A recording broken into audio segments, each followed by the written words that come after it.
Nagsimula ang ating kwento na kung saan ay makikita natin na may isang binata na nagtratrabaho pa 10 oras ng gabi sa opisina nito. At makikita rin natin ang kanya nitong hitsura na tila isa na nga itong zombie dahil sa pagod. Kaya bigla-bigla na lang nga itong bumagsak sa kanya nitong inuupuan.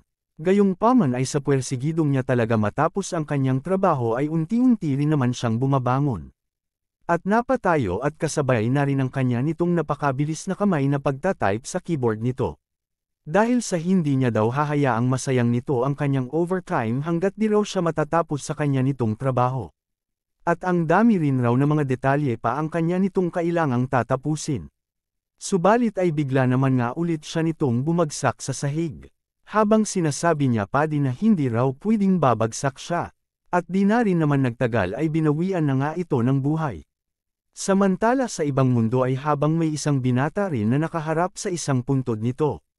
At nasabi niya na siya raw si Yule, at siya ay pinagod sa trabaho hanggang mamatay.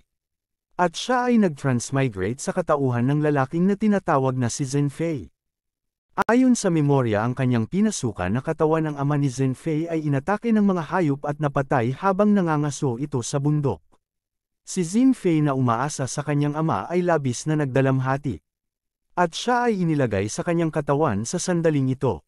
At nasabi niya din ang pinakatrahedya sa buhay ng isang tao ay kapag sila'y namatay at hindi nila nagastos ang kanilang naipong yaman. Ang tanging naiwan kay Zhenfei ay ilang piraso ng karne. Habang nasabi niya rin sa kanyang sarili na sayang naman raw ang lahat ng perang naipon niya. Ngunit paano naman raw siya makakapagreklamo pa na kung ang pagkakataong mabuhay muli ay napakahalaga. At sinasabi niya din na ang kailangan nitong kanyang isipin ay ang mabuhay ng mas magandang sa mundong ito. Ngunit sa kanya nitong pagtalikod ay may isa naman rin na liwanag. Kaya't di niya maiwasan itong lingunin na labis niyang ikinapagtataka. At ang sabi na ang system ang Peasant Ascension System ay na-activate na san gayon. Dahil sa liwanag ng system ay bahagya nga rin siya nitong napatikip sa kanya nitong mata. At nasabi niya rin na may pagtataka na kung tama ba raw ang narinig niya na isa itong system. Sa katanungan niya nga sa kanyang sarili na kung siya ba raw ang pangunahing karakter na magagamit niya ang system upang sakupin ang mundo. O sa harem o di kaya mga 8,000 mga babae. Kaya naman ay labis nga rito ang kanyang pagkatuwa dahil sa hindi raw nagsisinungaling sa kanya ang mga nababasa niyang mga manhwa novel.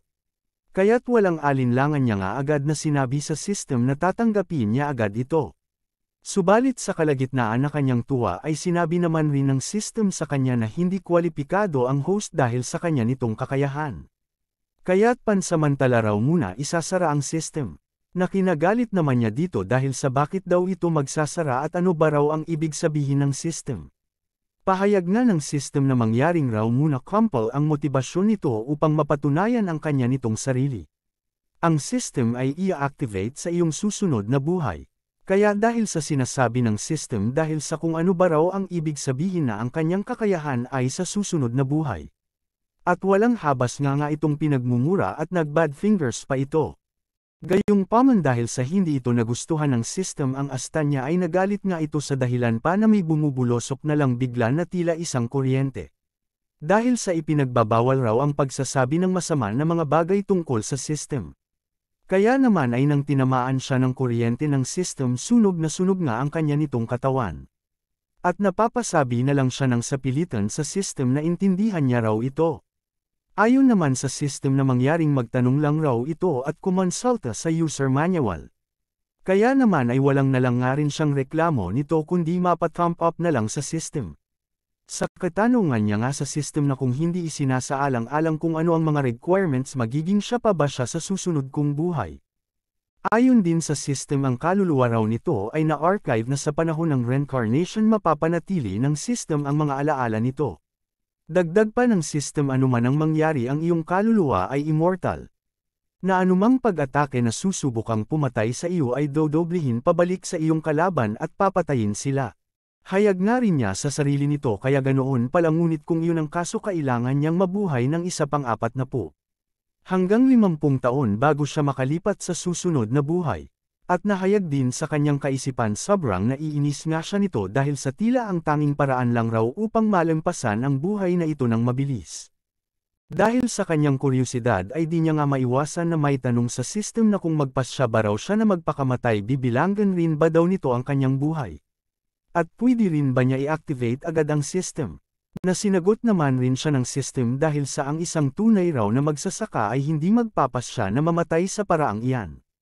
Dagdag pa ng system ang mga normal na tao ay naghahanap ng walang bisa at sinusubukang iwasan ang kasamaan kung ang iyong sariling mga aksyon ay nagiging sanhi ng iyong kamatayan, hindi mo matutugunan ang mga kondisyon upang i-activate ang system.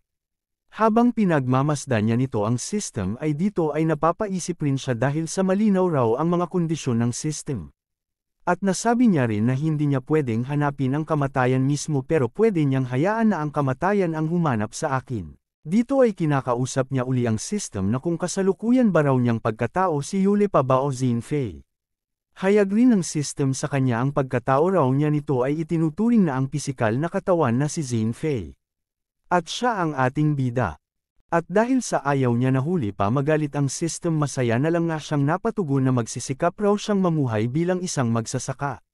Naagad rin naman siyang sinagot ng system na ang isang tunay raw na magsasaka ay hindi nagtatrabaho ng husto. Hayag din niya naman na mamumuhay raw siya sa buhay na ito nang walang kahit anong interes. At sa huling habilin ng system sa kanya ay good luck na lang raw upang maging isang magsasaka. Kung mayroon daw itong anumang mga katanungan ay maaari lang raw kumonsulta ito sa kanya.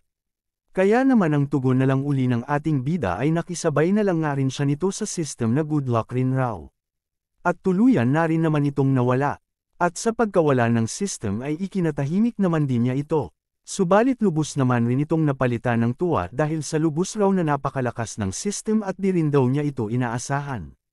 At nasabi niya din naman upang makapasok sa susunod na buhay sa lalong madaling panahon ang layunin niya sa buhay na ito ay upang humanap ng mga panlabas na pamamaraan na tumutugma sa kanya nitong mga limitasyon.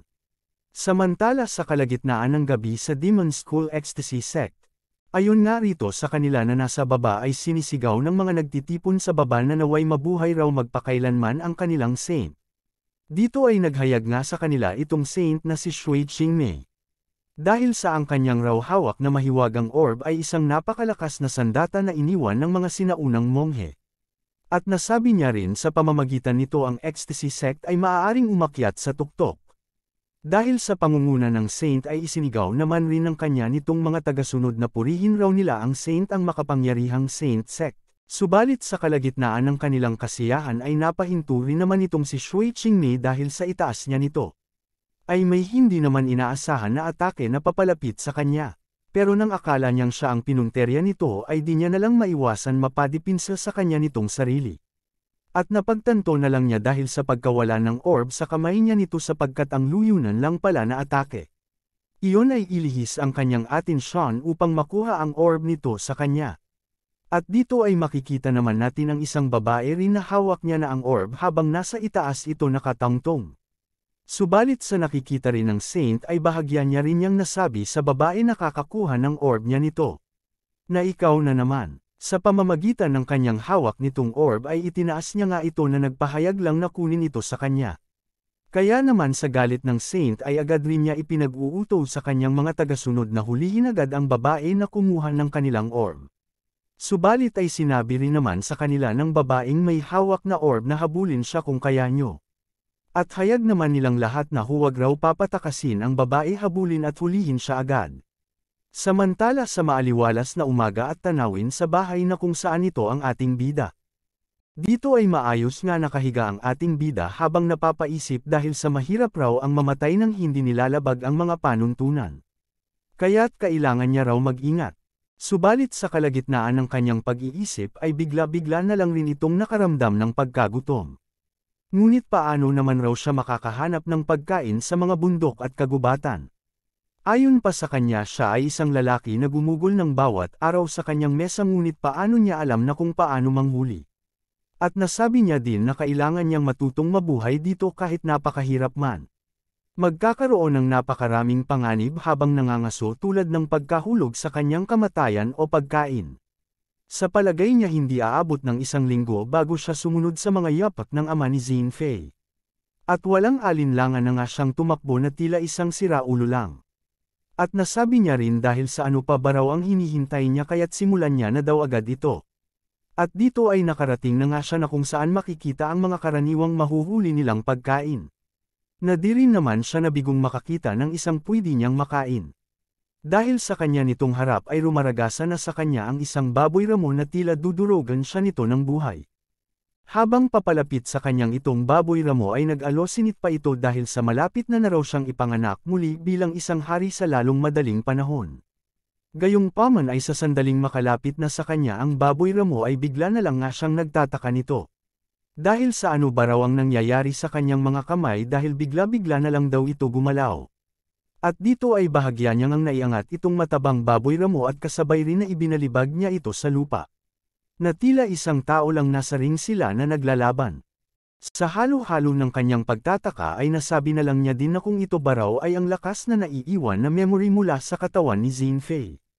Kaya naman ay bagsak nga rito itong baboy ramo sa kanyang harapan. At pagkatapos ay naisip niya dahil sa bakit naman raw napakalakas nitong mangangaso ni Shen Fei.